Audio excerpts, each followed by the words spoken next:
Hey everybody, and welcome to my channel Rambling with Shane. So in this video, a series of videos even, I'm going to go through the most common questions asked by runners. And the way I found this out was going on the internet and going on to Google's conversational AI model called BART and asking it what are the most common questions asked by runners online. And I came up with about 20 or 25 questions which I'm going to go through in a series of videos and take a stab at giving my perspective and answers on them all. But what is my opinion relevant here? Well, I mean, that's for you to decide.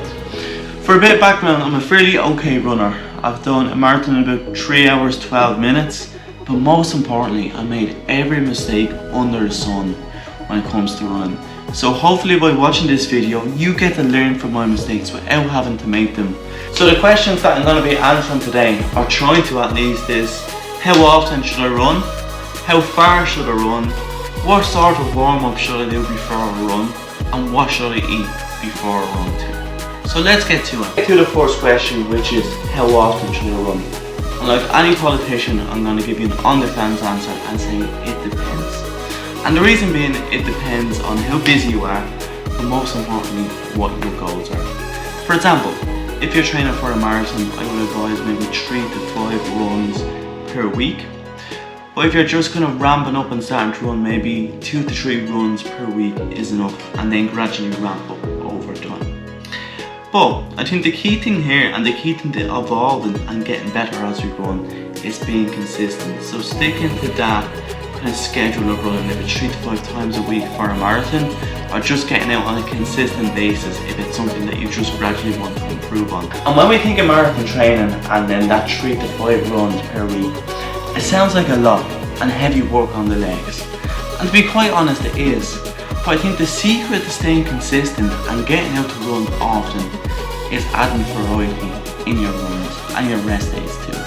And when I say variety, I mean having your long runs, having your intense runs, but most importantly, having your easy runs. In a running schedule, 80% of our runs on a weekly basis should be at an easy pace, and that 20% should be our intense session. The reason being for this is that one, that's where we're going to see the benefits. That's when our aerobic system is going to kick in and we're naturally going to get fitter. But it also gives time for the body to recover, and it doesn't burn ourselves out easy. And also when we talk about running often and being consistent with our running, it's hard, it really is. And I think one way to make this easier or doable is to make our runs enjoyable and actually enjoy the process of running.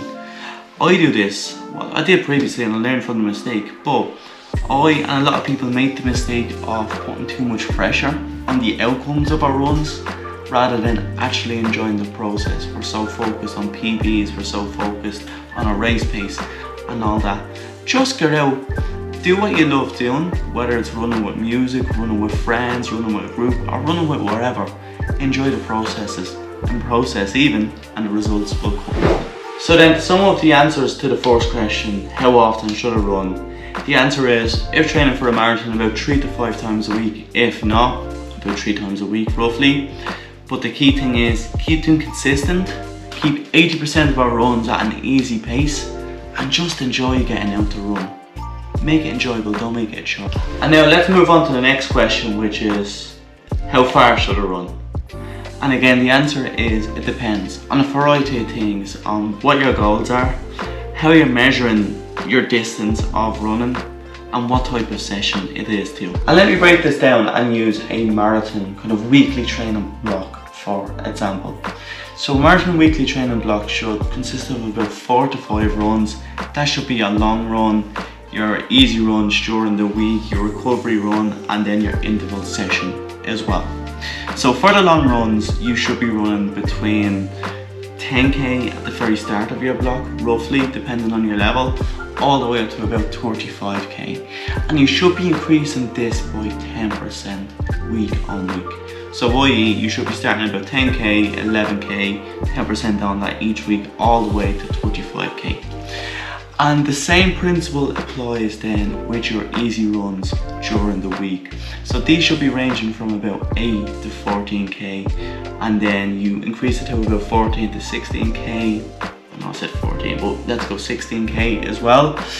And then reduce it back down, increase the pace, and then go again with that 10% increase week over week. Another way to measure, I suppose, the distance of your run or how far you should run is measuring either in time and also by heart rate or a combination. So instead of going out to say do a 10k or a 12k, you can just go out and run for an hour and see how far you get.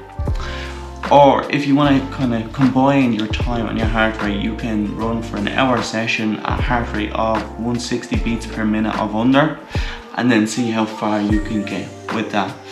And this is a really good way to, one, keep disciplined, to keeping your easy runs easy as you're not going over that heart rate threshold. But it's also a great way to measure heart rate over time to see how fast you're going at the same amount of effort, and that effort is measured by heart rate, and see if you're picking up the pace over time.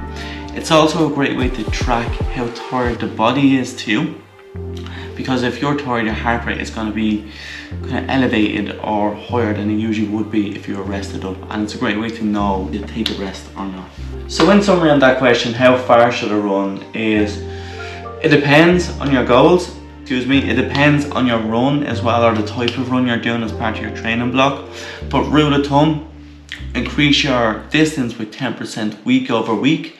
And if you don't want to measure your runs by distance, use time and heart rate as your measurement of choice to see how you're progressing. So now moving on to the next question, and an overlooked question as well, is how should I warm up before a run? And I think this is super important because not having a proper warm up leads to a lot of the injuries we face when we run. So when it comes to warming up before a run, there's three main things that I go to get the body right and ready for a long run, short run, or wherever the run may be. And that is mobility and dynamic stretching, quick movements, and foam rolling. So mobility and dynamic stretching is any sort of fluid movement with the focus of stretching out our muscles. And this is really important if you run straight after waking up or straight after work, if you work in an office job where you're sitting down all day. The reason being is that when we sit down or rest for a long period of time, our muscles shorten out.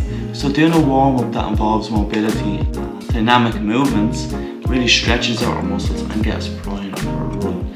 And some examples of these is kind of walking calf raises, it's walking lunges or hip hinges, any sort of movement where we're in a constant flow but we're also stretching out our muscles at the same time. So the next type of warm up I want to speak about is easy or low intensity movements.